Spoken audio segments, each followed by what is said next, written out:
Посилка від розвідки, спроба замаху на ФСБівців і вибух на залізниці у Криму. Усе це в новій шпигунській історії від російських окупантів. Вони стверджують, що схопили українського диверсанта, який буцімто особисто підірвав залізничні колії у Поштовому Бахчисарайського району цьогоріч у лютому. Була зібрана вся цепочка, взривчате вещество, пауэрбанк, 2 детонатора. Они были принесены сюда, установлены на магниты с внешней стороны рельса.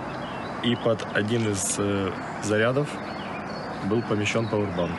А от пригоди, які за версією ФСБ цьому передували, гідні цілого роману. На відеодопиту, змонтованому з дрібних фрагментів, заручник розповів, що нібито у лютому минулого року, після початку повномасштабного вторгнення, подався до Києва, щоб долучитися до тероборони. А потім до Львова, де нібито познайомився з анонімним блогером, через якого його завербувала українська розвідка. Так зване зізнання сповнене пропагандистських тез, як то англомовних найманців, які тренувалися з ним. Врешті, каже, дістав завдання слідкувати за російським ППО в Криму та на Кубані, фіксувати переміщення техніки та підривати колії. Цікаво й те, як ФСБ уявляє собі доставку вибухівки.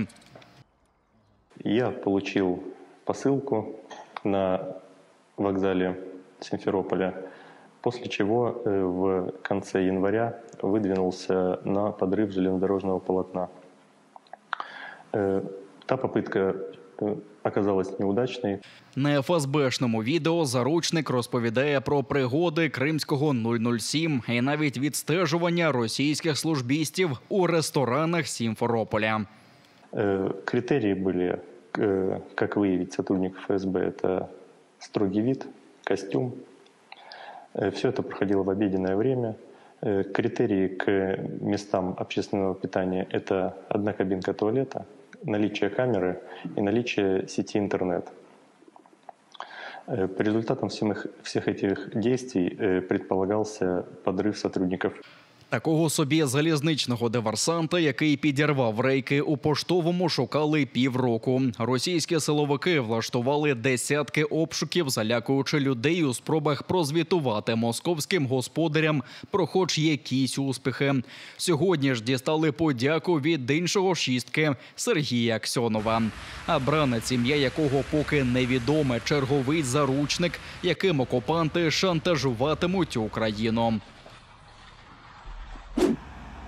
Покарання за допис про порушення прав людини в окупації обрали Абдуришиту Джапарову. Ветерана Кримсько-татарського національного руху оштрафували на 45 тисяч рублів за так звану дискредитацію російської армії. В окупаційному Київському райсуді Сімферополя співробітники Центру протидії екстремізму наполягали, що Джапаров нібито адмініструє сторінку у Фейсбуці ініціативи «Крим ГАЄС» або «Кримська ідея», яка публікує огляди порушень міжнародного права в Криму.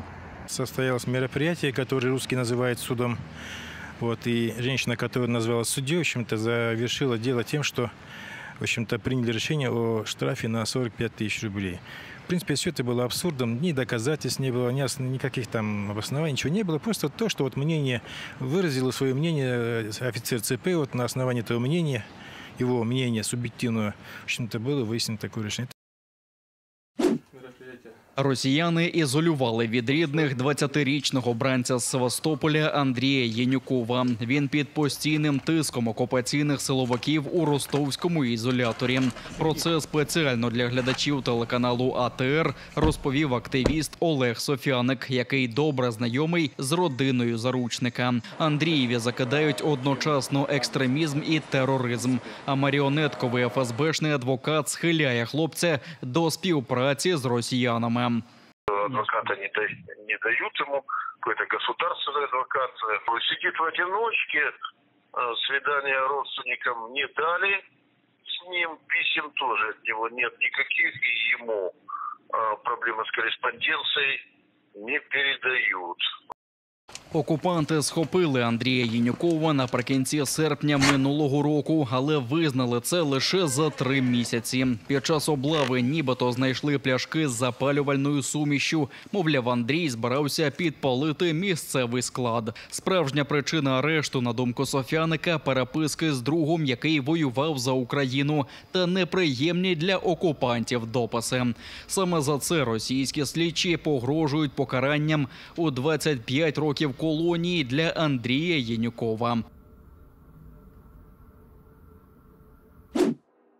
10 львів'ян загинули від російського ракетного удару. 45 людей, серед яких 3 дітей, дістали поранення різного ступеня. Це остаточні дані Міністерства внутрішніх справ. Рятувальники припинили пошукову операцію. Упродовж доби вони шукали уцілілих під руїнами 2 найбільш постраждалих будинків на Стрийській у Львові. Після рятувальників до роботи беруться комунальники. 2 будинки, понівечені російською ракетою, доведеться відбудовувати цілком, каже мер Львова Андрій Садовий. Близько 40 людей тимчасово залишилися безхатніми. Ми вчора відселили людей, більшість з них захотіли переселитися поруч. У нас в Стрийському парку є містечко для тимчасово переміщених осіб, воно було в нас в резерві. І зараз вони там живуть, забезпечені всім необхідним. Ми попробуємо максимально оперативно сьогодні скласти план, за скільки часу ми відбудуємо ті 2 будинки, фактично заново їх треба відбудувати. Російської ракетної атаки місто Лева зазнало в ніч проти четверга. Калібрами з Чорного моря поцілили по центральній частині у буферній зоні спадщини ЮНЕСКО. Варварська атака гуртує львів'ян у бажанні допомогти ближнім і помститися ворогу, каже міський голова. Це такий викликає, знаєте, жах, спротив людей. Це важко навіть передати. І саме цікаве, що люди пропонують, будь ласка, що вам треба? Продукти вам треба, давайте грошима поможемо, давайте на відновлення, якісь матеріали, що вам потрібно. Крім 35 пошкоджених будинків, вибуховою хвилею та уламками побило гуртожитки Львівської політехніки. Обвалилася частина великого офісного центру. До всього потрощено 57 автівок. Міська влада обіцяє почати відновлення негайно та вже заявила про виділення перших 100 мільйонів із фонду надзвичайних ситуацій.